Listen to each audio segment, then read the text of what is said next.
أنا غير متوازن، وأنا أقول أننا سنجلس 10 سنوات.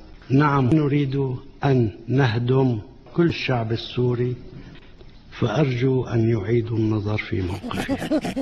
أولا أكرر وجود تدخل إيراني عسكري على الأرض ومن حزب الله فيما يجري على الأرض السورية.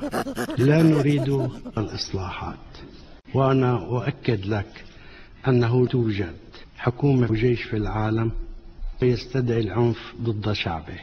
أنا أؤكد لك، يعني ألا تستغربون حكومة وجيش قامت باجتياح سوريا وهم مسؤولون عن ضياع كل السوريين؟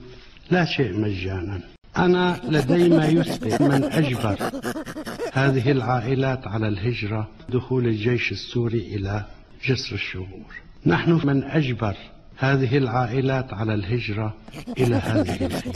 مع ذلك أقول نحن نحتاج إلى إدانات لهذه التصرفات، وآمل في المرحلة القادمة أن تشاهدوا أفعالا.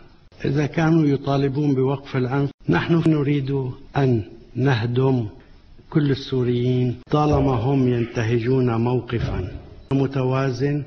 أؤكد لك الشعب يريد إسقاط النظام.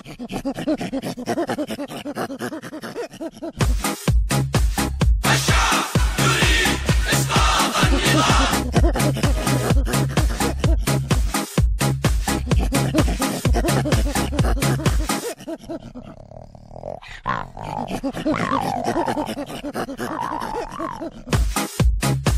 الشعب يريد إسقاط النظام.